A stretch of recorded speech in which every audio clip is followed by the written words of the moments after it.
Welcome. Good morning to America, and good evening to you from Paris in France. No, not Paris in France. Where am I talking about? But Paris time zone. So I've been looking at that too closely. Um, my name is Terry Chiplin. I'm the event director for the US Trail Running Conference and for the webinar series, this masterclass series. So welcome everybody out there on the World Wide Web. We have three fantastic panelists with us this evening. Shalini, calling in from St. Louis, if that was right. Yeah, I'm from yeah. St. Louis. Colleen's from Utah, I think. It's all right. We could trade places. Yeah, we can trade places. Yeah. Colleen, you're in St. Louis? No. No, yes, Shalini's in St. Louis. I'm in St. George. So You're in St. George. And Ben, you're in, let me see now, Allegheny. Well, the Allegheny Mountains of Pennsylvania between Pittsburgh and Harrisburg. Okay, excellent. So I'll let the three panelists introduce themselves a little bit later as they flow through the session. Before we get going, I just want to do a bit of housekeeping. First thing is that feel free to, if you have any questions on the way through, then you can either use the chat function, and that should be set up so that everybody can see what the chat questions or comments are coming through. You can also use the Q&A as well, and we'll do our best to get to all the questions as we go through. So this morning's subject is we're going to be looking at alternatives to race guides for runners. So this is one of those things that I think we've been doing the kind of traditional way forever. It was actually a suggestion from, I think, somebody on, at least a couple of people on the survey from the webinar series last year, who said, made the comments that, like, what can we do instead of race guides, the traditional race guides? It's like, nobody seems to read them, or at least read the really important pieces that the race directors want to get across. And so what we wanted to do with today's session was to get across, to present some information which will give you some alternatives to the traditional race guides. And so our three panelists have all had some experience in different ways in terms of presenting alternatives to runners for races. Okay. So without further ado, I want to give a quick mention to our presenting sponsor. So Marathon Printing, for those of you that don't know them, Marathon Printing is a family-owned company that specializes in producing custom printed items for endurance sports. Now, race bibs are their most popular item, and they produce some amazing bibs over the time for us, either custom printed or stock bibs. Marathon Printing also supplies vital accessories for race directors like pins, bags, and pennant flags, as well as postcards, business cards, brochures, bumper stickers, and labels. They've also supplied lanyards for the conference as well for the last couple of years. And so it's really worth contacting them to see if they can provide something for your races that you might need. They have been a loyal supporter of the US Trail Running Conference since 2015 and are also an event standard partner for our friends at American Trail Running Association. And we are very grateful to Ryan Zirk and the team at Marathon Printing for their support of this webinar series. So yeah, big shout out to them, and thank you so much. Without their support, then we wouldn't be able to do this this masterclass series for free to people to access. So really important. Okay, so I'm going to share my screen now. Okay. So, yep. Colleen, could you give me a thumbs up if you're seeing the screen too? I got it. Brilliant. Okay, excellent. So, yep, mastering alternatives through traditional race guides. We're going to be aiming to finish up at 11 a.m. Mountain Time. We got our three panelists here. As I said, housekeeping introductions we've been through already. So, Shalini, Yeah. Yep. If you could introduce yourself and then just let me know when you're ready for me to move to the next slide. Okay. My name is Shalini Bhajan. I own a local trail running group in St. Louis. It's Terrain Trail Runners. And as part of the group, I race direct full time. I have 11 events currently that range from 5K all the way up to 100 miles. And being a female, not just running ultras, also race directing at the upfront is, engaging more female athletes. So I have a free summit for all the female athletes out there that we host every October. I've been doing this for a little over 10 years now. And that's about it. Okay. I'll move on.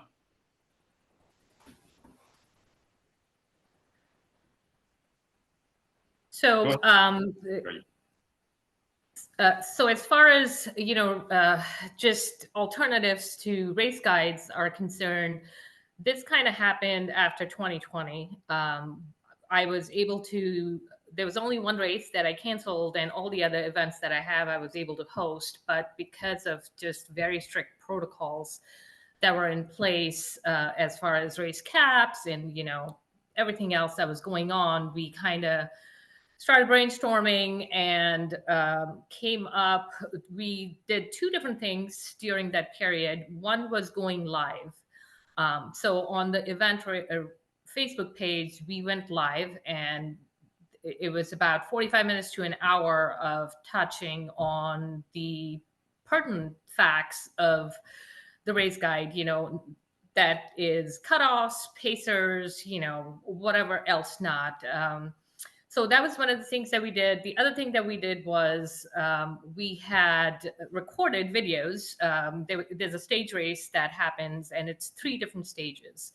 So each stage race, what I ended up doing was we had the map blasted on a TV in the background and kind of went step by step, turn by turn on that map, explaining just where the course moves, how it runs.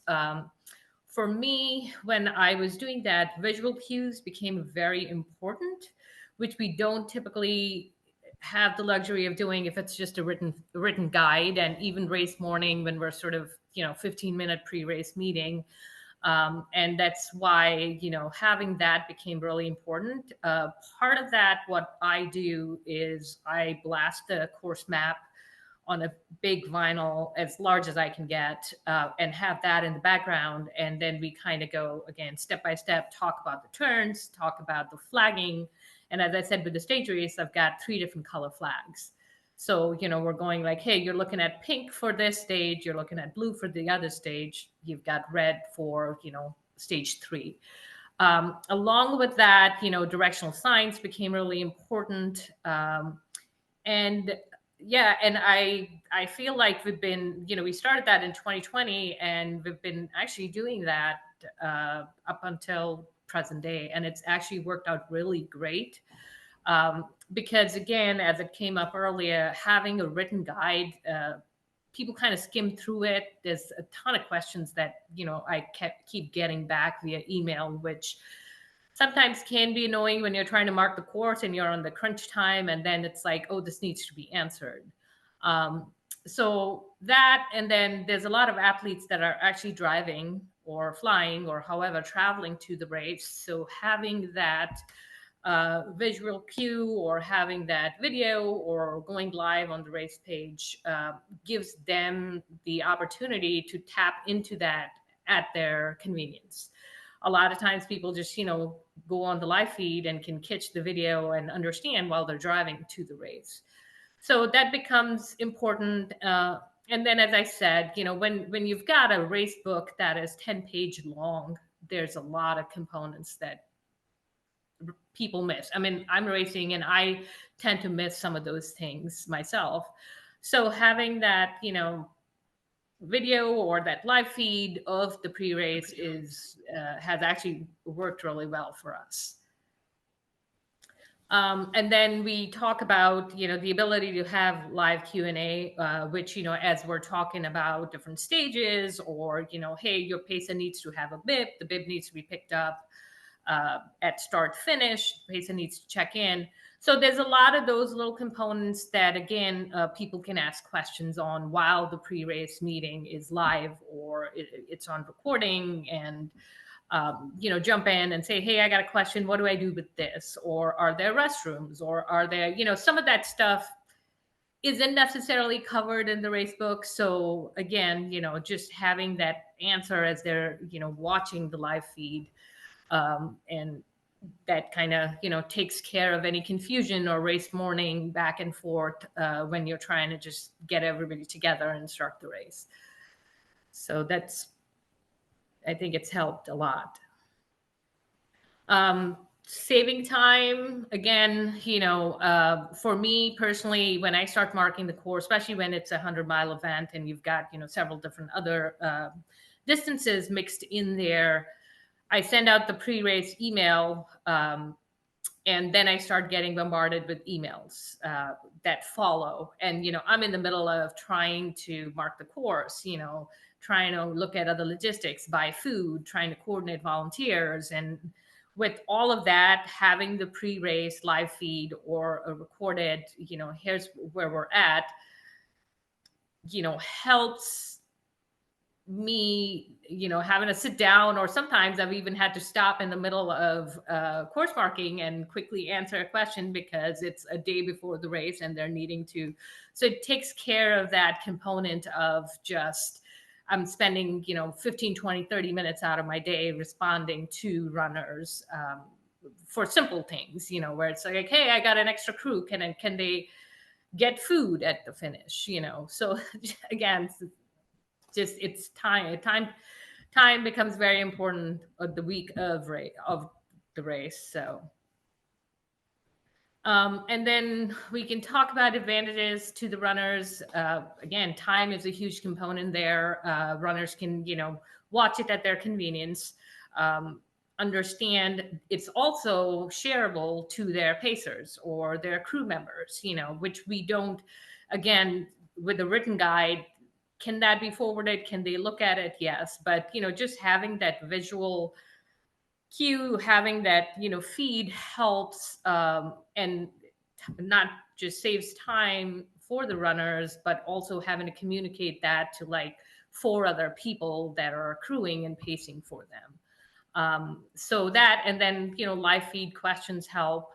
And just, yeah, I think for runners, I felt like it gives them a better understanding of, the important facts. And I mean, simple things as like, hey, have your bib in the front, all of that is spelled out in the guide, but I don't need to say that. They understand that it can be touched on first thing in the morning when we're doing just a quick pre-race meeting. So yeah, and like I said, it's a lot easier to communicate that when you're talking rather than having a 10-page list of things that, you're kind of like, oh, I'm so tired of this. Let's skim through this, so. Brilliant. Shalini, thank you so much. Sure. A couple of quick questions, if you don't mind, from me. Sure. We've got nothing in the chat or Q&A yet, but a couple of things come to mind for me. What was it that do you remember what it was that prompted you to think about this response to the situation in terms of race guides? As I mentioned, it was COVID, and I had a 100-mile event in August that was in Southern Illinois at the time. And, it was just like no contact. We were trying to keep people safe and, follow CDC guidelines. And with all of that, it just became like, how am I going to, we didn't have any pre-race, meals. We didn't, all that was kind of like cut back, and it was just like bare minimum.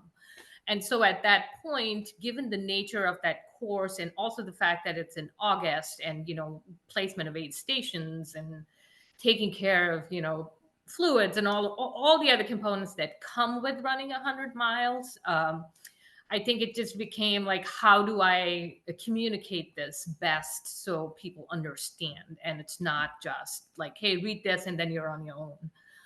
And I think that's when I first recorded and went live with the pre-race meeting. And again, as I said, with point-to-point races, it's a lot easier. You're just going on a straight line. You're not making too many crazy turns.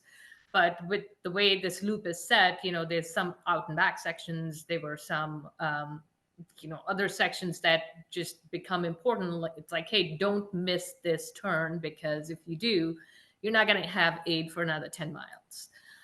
So I think those were all the things that I was kind of thinking of, just to simplify and also be able to communicate very clearly the nature of the race and what it involves. And that's why I kind of started doing a live feed and a recorded race guide. So. Gotcha. Thank you. Thank you. And in terms of saving your time, then it seems like this has been a very positive thing for you. So it's not something that you've done and then, oh, I can't wait to get rid of this, because it's oh no, it clearly works for you. So it's oh something. yeah.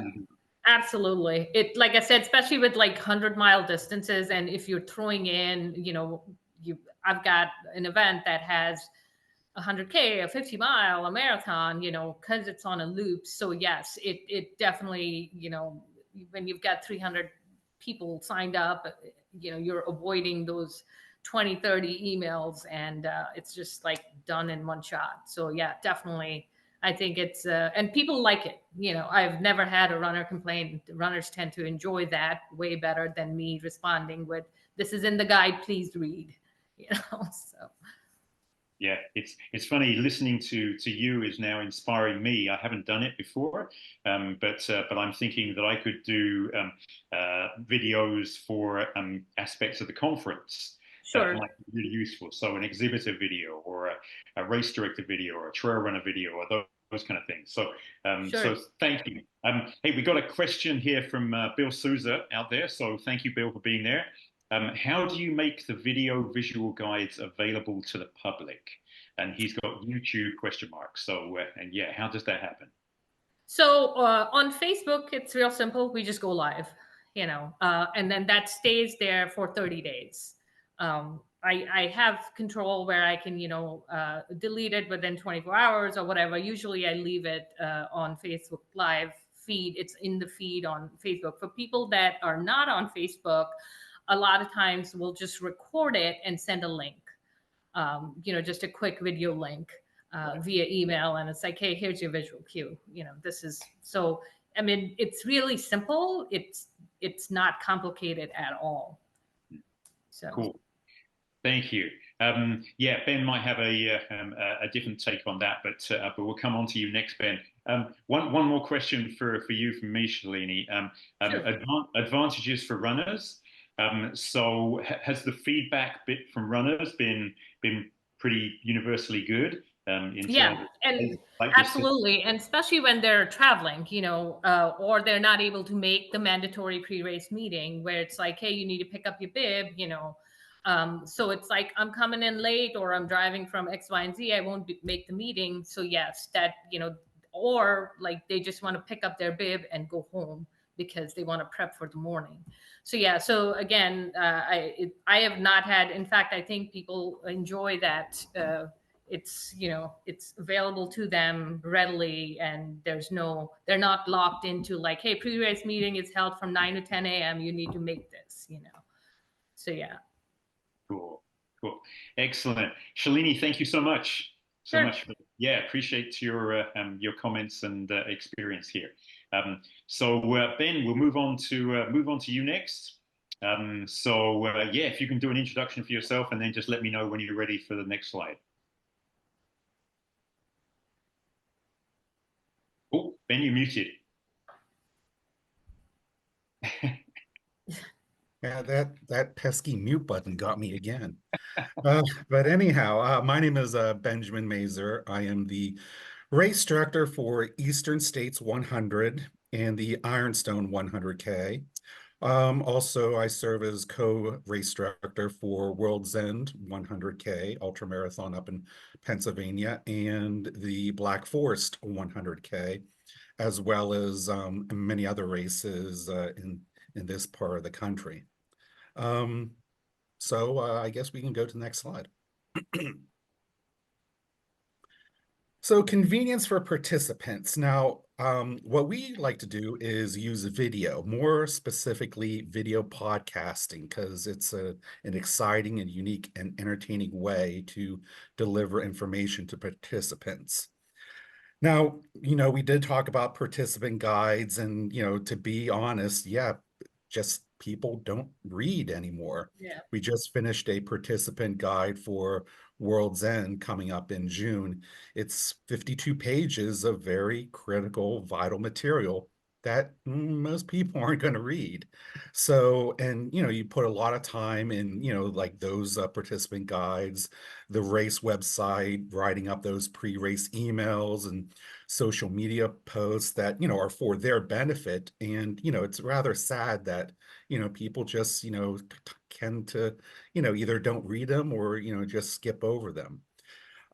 So because, people aren't looking at the participant guide, then, the last chance for you to make that touch with the participants is the race briefing. And there's some problems that come along with that. Sometimes like right now, it's hard for someone to, be talking like a talking head for, an hour about, the race. It's difficult to, sustain someone's interest, during that time. There's distractions, going on and stuff like that.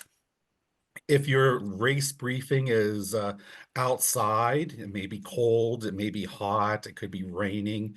So, that's a negative.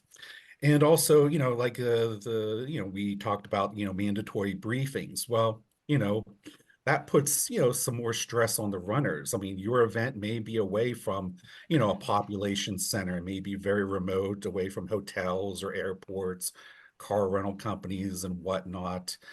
Some people just can't make it to the meeting, at the specific time that you want it, whether it's work obligations, there could be bad weather that day, traffic accidents. If you're doing a longer ultra marathon, your participants may be from a large geographic area, so travel's a hassle, and they have to get to the race briefing at a certain time. If it's like a race that maybe it's brings in like an international audience, there's people that the English may not be their second, their primary language. And, if the race starts like early in the AM, well, do you do your race briefing at 3 or 4 in the morning? Probably not. The evening before, well, then you come into the fact that, you are interfering with, maybe their dinner or valuable rest time before the race.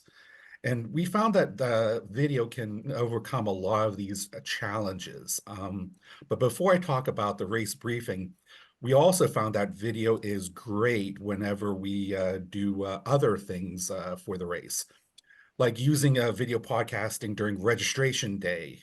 What we do is, maybe an hour before the registration turns on, we have, the staff talk about, the race, answer any questions that people may have before registering. And also it gives a sense of urgency and, like some marketing cachet toward the race, because you can, add a little bit of excitement to it. We also do what we call proof of life videos during, the year. We update participants on, different things that are going on with the race, maybe update the pricing changes and, just getting people excited about the event that is coming up in the distant future. And also, we always like to do video post-race reports. I mean, having maybe interviews with the winners, or if there was a notable event, have them come aboard the video podcast. And also, it's a great way to thank participants, sponsors, volunteers, and etc. So next slide. All right, on-demand review. Now, we found that video podcasting software gives it, a non-linear and on-demand experience. And what we like to use is some live streaming software. Uh, After looking around for a little bit, our favorite is StreamYard.com.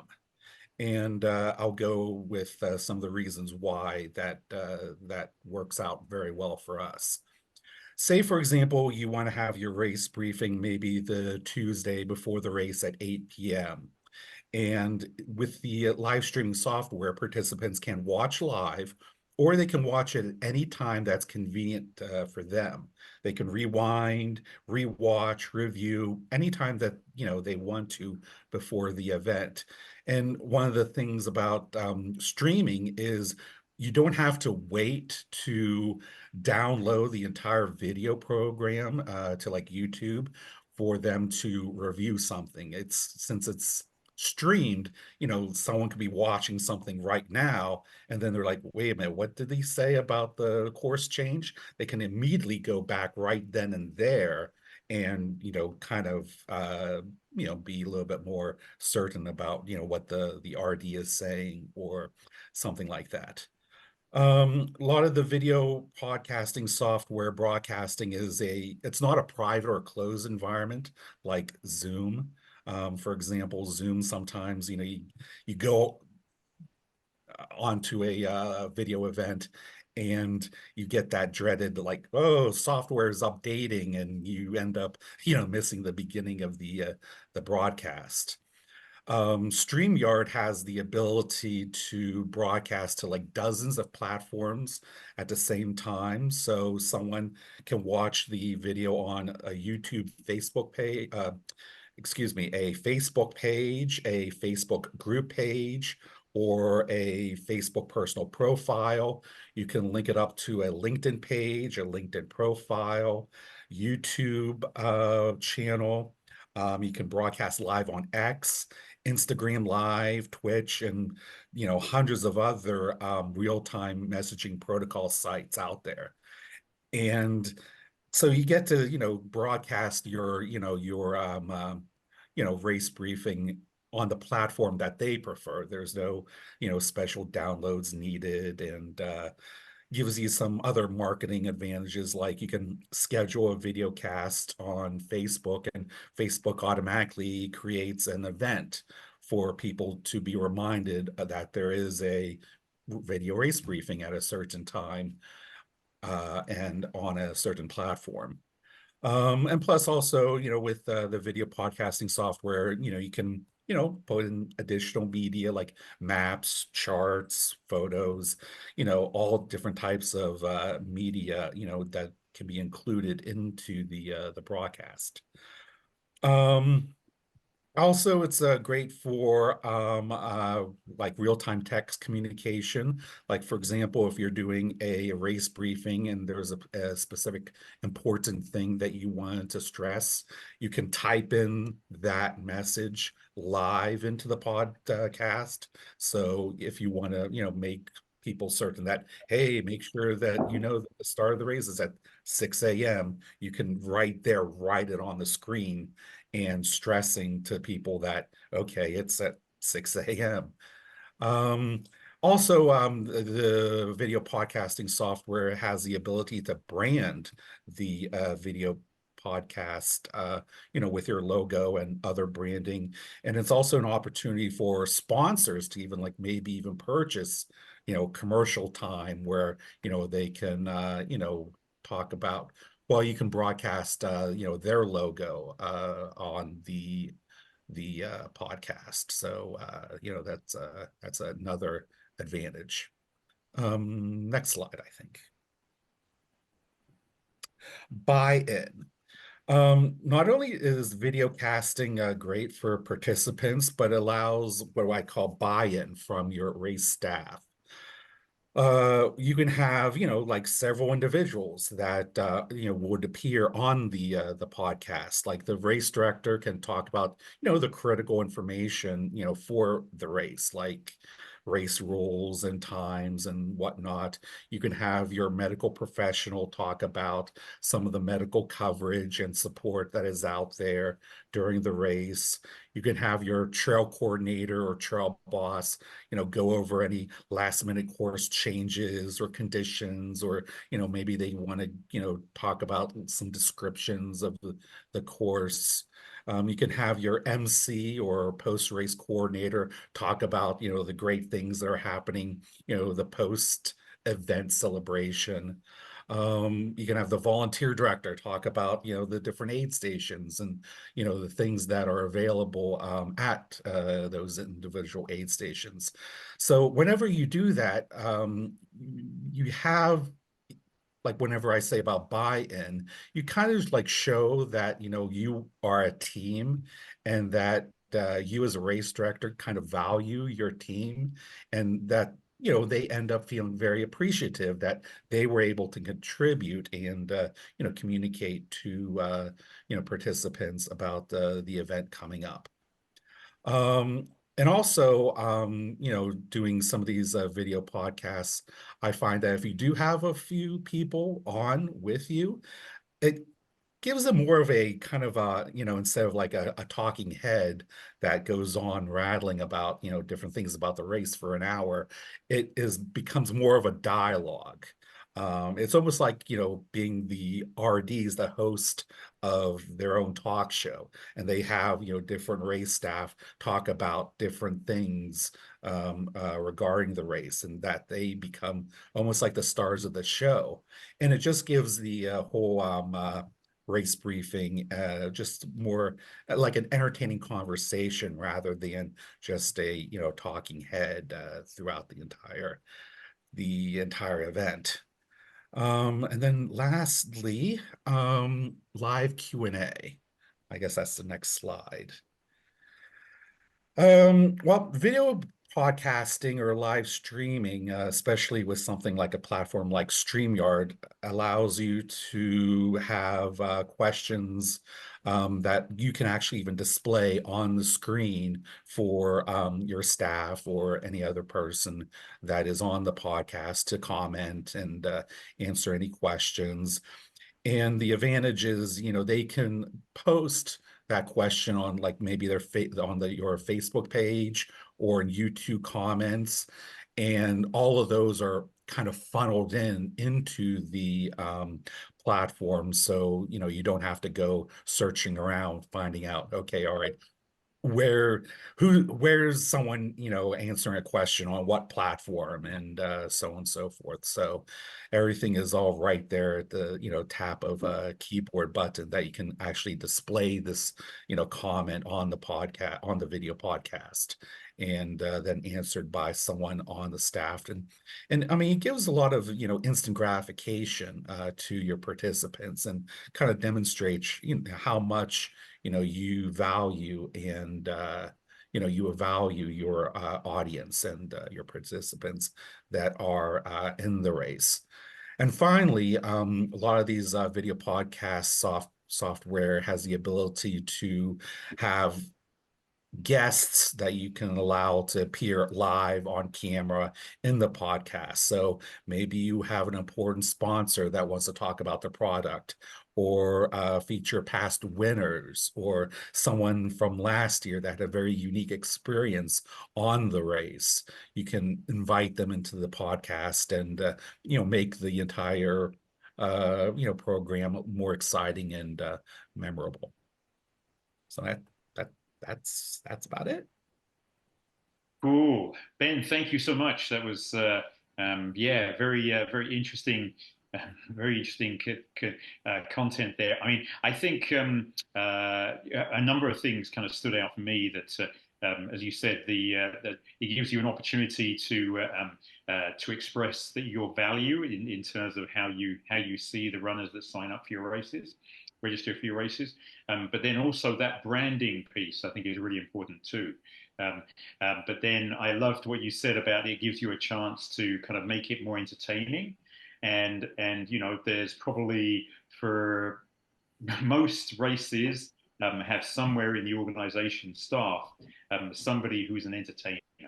And so that can Yeah. be a really good opportunity to also let them shine their light in a way that maybe they haven't been able to before.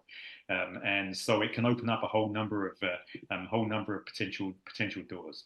Like you said, it's a two-way street. I mean, by having your staff online, it just shows that, you value their expertise and, their experience. And on the other hand, it shows the participants that, we as a team are working together to provide, you a memorable and excellent race experience. Yeah. One question comes to mind. We got a question from Kirk as well, but we'll come back to that in just a second. StreamYard, I know the name, but what's the pricing like in terms of using a platform like StreamYard? Not asking you to give exact Yeah, dollars and yeah, cents. exactly the amount. But Yeah. I believe they have both a one-off charge. I believe it's something like about $19, and then they have monthly and yearly packages. So if you are, an organization that has multiple events, or want to do one of the things that I suggested about having, the proof of life videos, maybe every 2 months, have a video, about your event, then definitely go with the full year subscription, which is, I believe, around $120 a year. So Cool. yeah. That's not too heavy.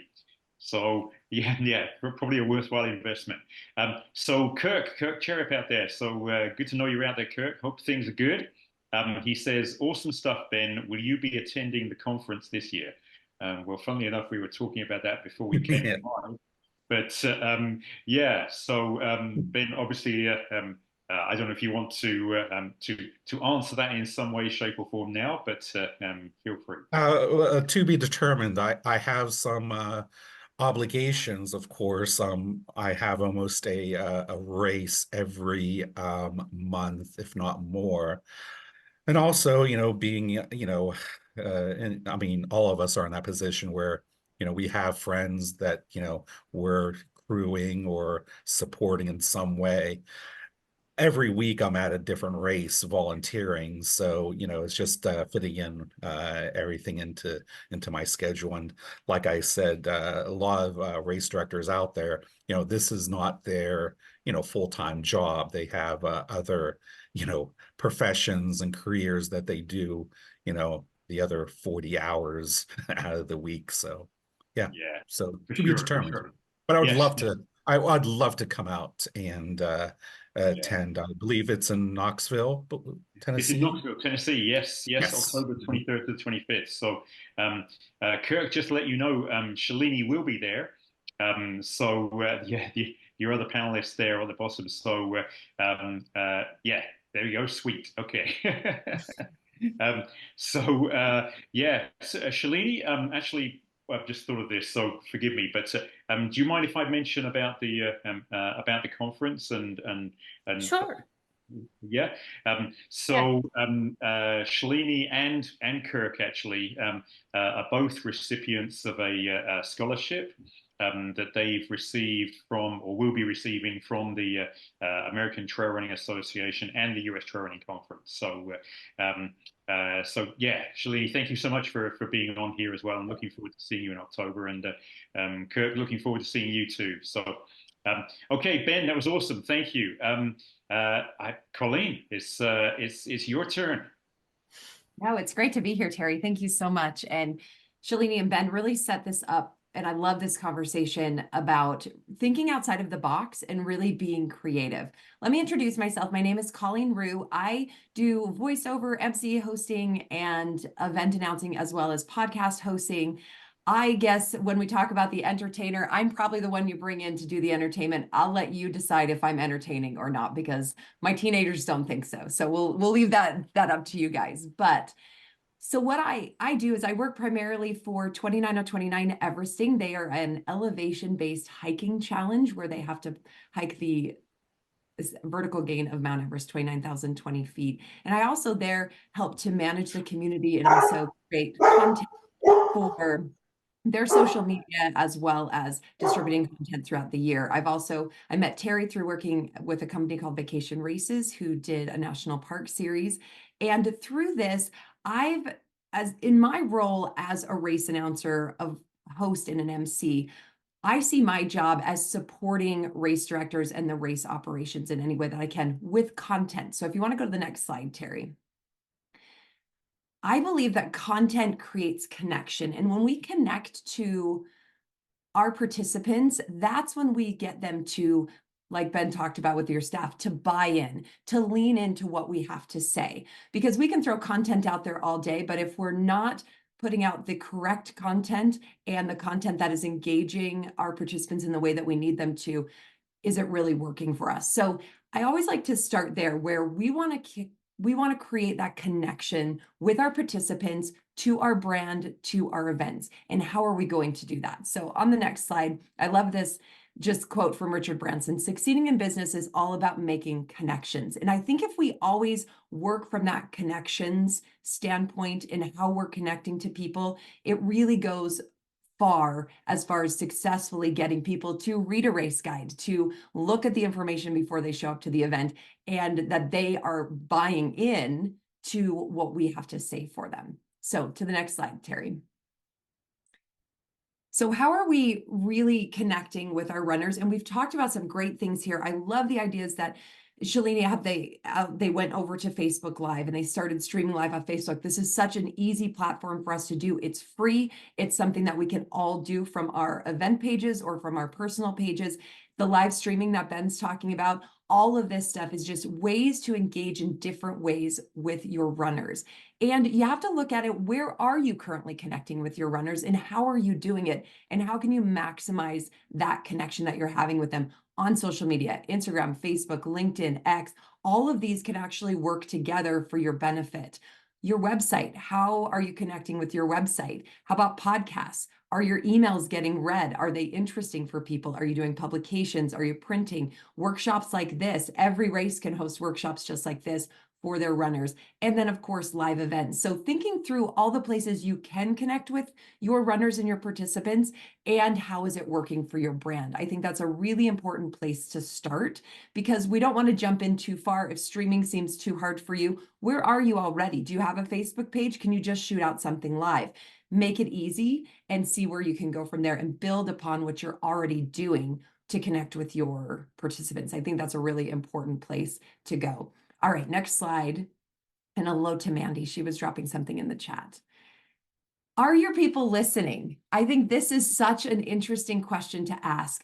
Are people listening to your content? And if they're not listening, it's not benefiting you. So how do we get them to listen? I used to work in radio for about 8 years, and this was always a question that you never know. You could sit in a studio every single morning and do a 4-hour show, but who is actually listening? Are you getting people to lean in and to buy into your content?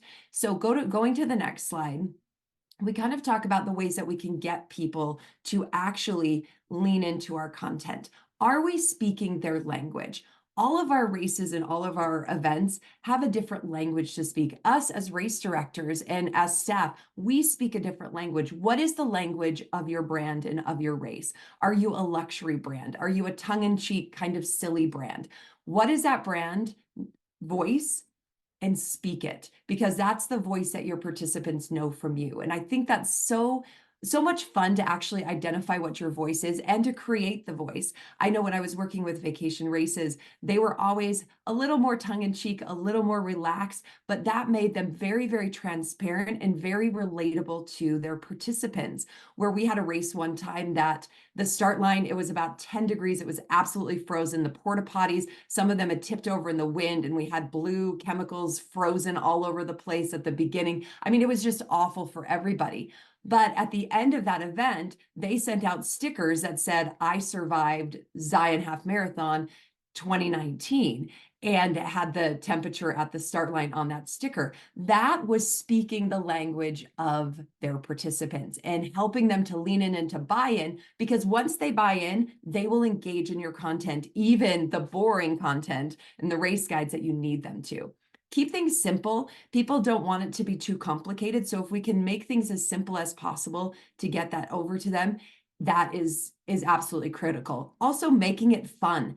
I loved how Terry mentioned, if you have somebody on your staff who is more of that entertainer, who is a little more engaging, that maybe your participants connect with a little bit easier, utilize that person. I know that's my role as a host and an MC and as a race announcer. I can take a lot off of the backs of the race director and the operations team by engaging with participants.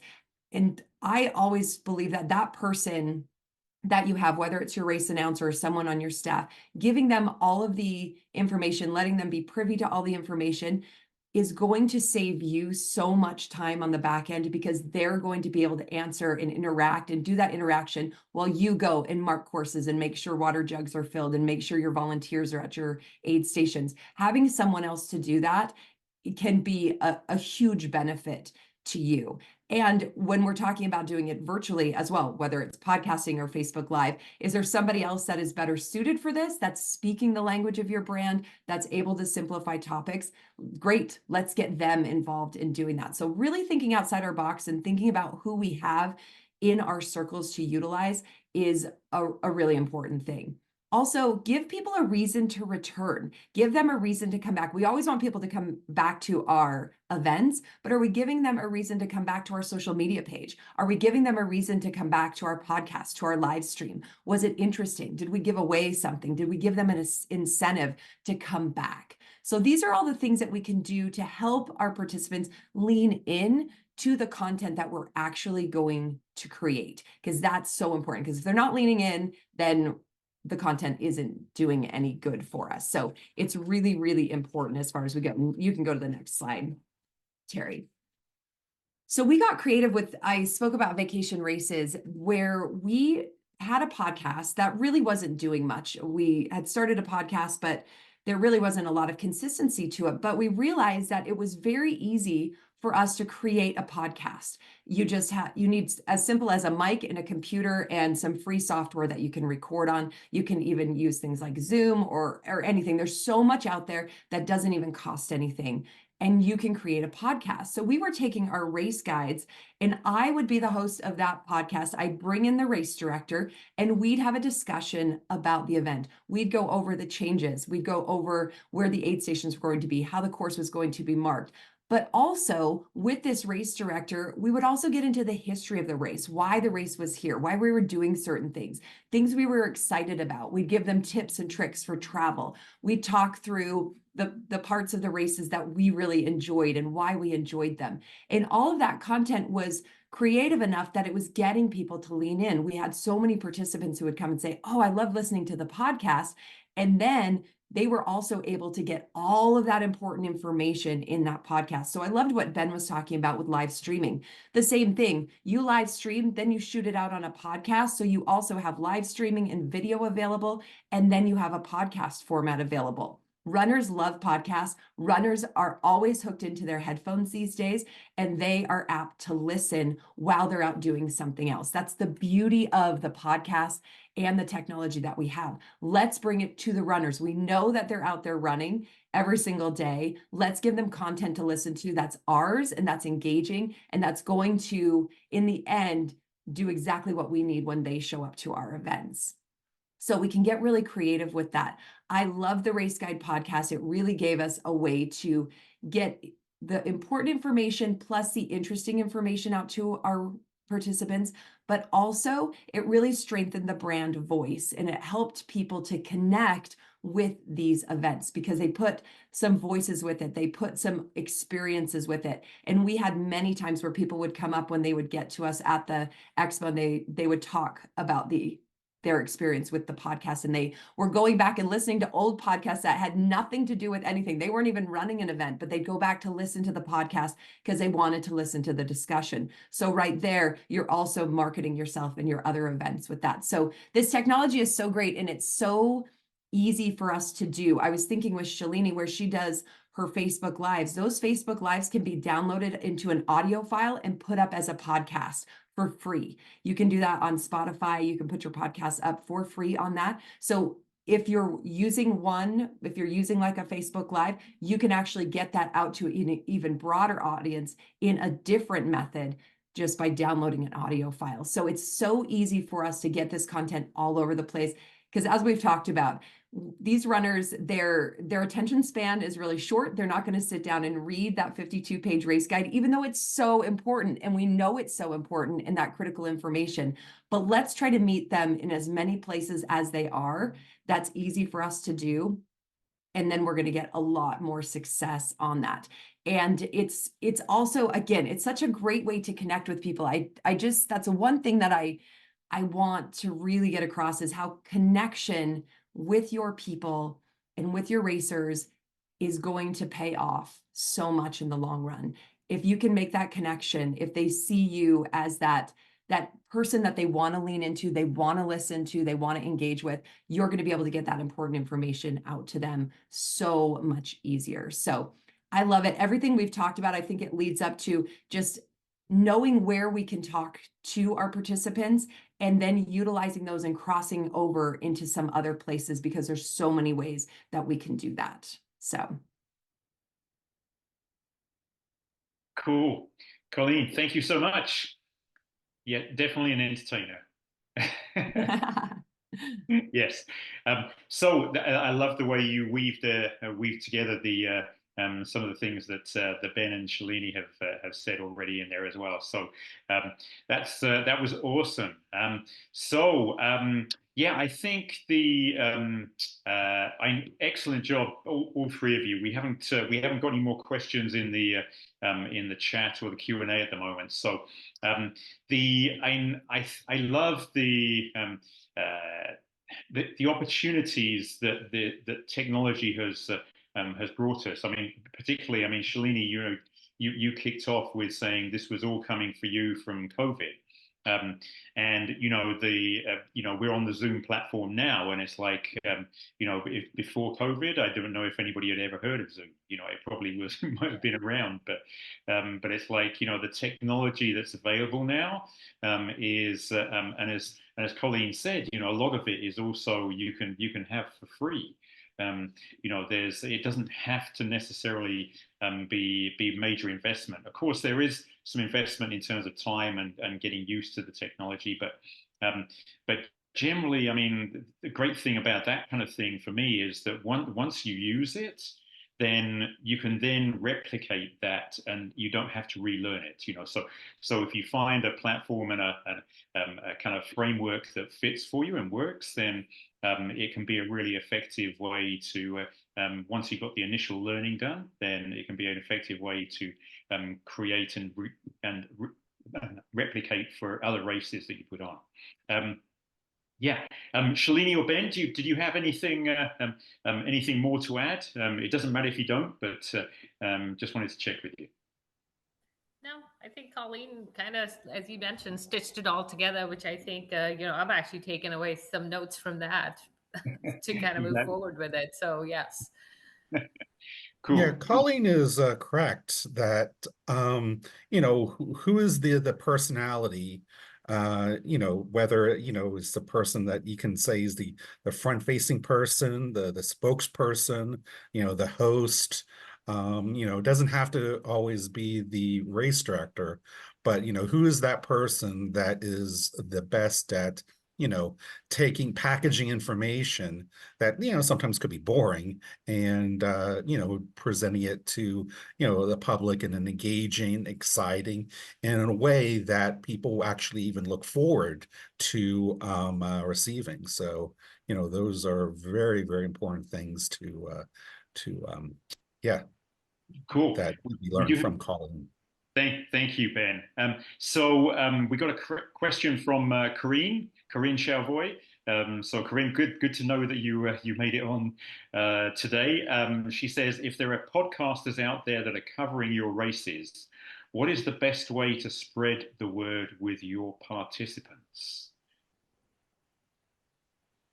So any comments on that? I think is Corinne saying, I think Corinne, what you're asking is how are you sharing that content? Like if other people are creating content and sharing that content, I think that's what you're asking. I think that's what she's asking. Yeah, yeah. Yeah, and I would say it's so easy on social media these days. In order to collaborate with somebody on social media, you can just share direct links to those places. Everyone has the ability to share links. So finding that podcast, finding the link to that podcast, and then creating a Instagram story that's going to go to Instagram, Facebook, LinkedIn, whatever platforms you're using to be able to just share that direct link to their podcast.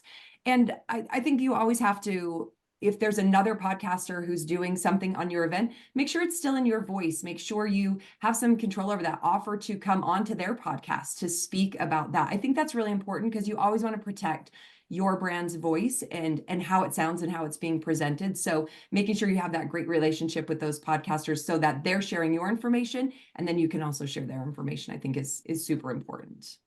Cool. So she's followed up. She says, yes, correct. So, yep, you're correct on that. So, do you as race directors want us to tag you or make you aware that we are doing a pod on your race? That's a really good question. But I was thinking you probably would like to know, and so yeah. Ben or Shalini, I don't know if you got anything to comment on that. Well, yeah, of course, we would be appreciative. I mean, anytime, there's news or, anything media related regarding the race, we would like to know. Sometimes even just to, not, be a guest, but just to, like say, hey, by the way, did you know that? And, give them some information that, they may that might have bring some entertainment or information, like oh, by the way, do you know this one participant in our race is ran 50 ultra marathons this year? This is a person you need to talk to, and other different types of information that you think that yeah, they are better at broadcasting than maybe your channels. Yeah, which I that think just having that other perspective helps, people understand the course layout or just the nuances, because I'm coming from a very singular biased perspective in some ways. So I would agree with Ben, having that alternative is always kind of like, oh, this is what happened, and especially if it's somebody out of town, their experience is very different than somebody who lives in town and ran the race. So cool. Yeah, Corinne says, thanks. The intent is to continue sharing about all of the amazing races out there with the broader community. But yeah, I think nobody is going to know your race better than yourself. So a podcaster might be interested in your race and know some background, but wouldn't necessarily know, like you said, Ben. Some of the juicy details about some of the participants. Okay, we got one. Well, real quick, I mean, it is always very interesting, like whenever I read like a race report or someone posting about your event on Facebook, like their takeaway. Like sometimes, you think, well, this is the reason why people like this event. And then, someone will post something that just, amazes you. And, you look back and says, wow, that was a very, interesting take on, what we were doing. And, it gives you some, vital knowledge on how others, view your event. So, yeah. Cool. Thank you. Question from Kirsten Jett. How often would you recommend to post videos or content about your race? Mm-hmm. So, Shalini, did you hear that? I kind of lost. Sorry, I'm kind of okay. going in and out, so I didn't catch that. So, oh, I'm lost. Yeah, I don't know if there's something up with my feed. Sorry about that. Can you hear me? Okay. Yeah, I can hear you. Yeah, okay. My video is going in and out. Yeah. So the question is, how often would you recommend to post videos or content about your race? For me, personally, I think it would depend on the nature of the race. Like for bigger races, where I've got multiple distances, 100 miles, I don't know if I necessarily feel like I have to do that for a 5K or a 15K. Does that make sense? So I have to kind of pick and choose which races I want to put to the forefront and what races, like, again, personally for me, bringing in people into St. Louis and giving them the full experience of our trails. There's a handful of races that I would like to showcase. So those would be the pertinent races that I would put out there. Cool. Ben, would you like to comment on that one as well? Well, I don't think I can say it better than what was just said. Yeah, it depends on the event. I mean, you may Sure. have a smaller, half marathon that has a local audience that, they know pretty much about what's going on and, the event itself, while, you may have a, 100-mile event or a brand new event that you really want to sort of turn up the the volume on your messaging and marketing and information to make that race a better success. Cool. Brilliant. Well, that's pretty perfect timing, folks. Thank you so much. Yeah, really appreciate Shalini. Shalini, I'm hoping that you can still hear us there. But Shalini, Ben, Colleen, thank you so much for your time and sharing your experiences with our audience here. And yeah, round of applause for each of you. Thank you so much. Thank you. All Appreciate right. it. Thank Okay. you. So I'm going to. Oh yes, sorry. I should have said here the next in the series is mastering live event communication. So we're going to be looking at again the different use of technology and kind of dealing with things outside of the box, as Colleen said. And also a shout for the US Trail Running Conference, October 23rd to the 25th.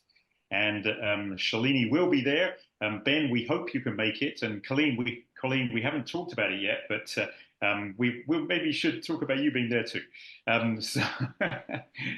So yeah, we got next price increase for the conference is July the 12th. So feel free to register at ustrailrunningconference.com.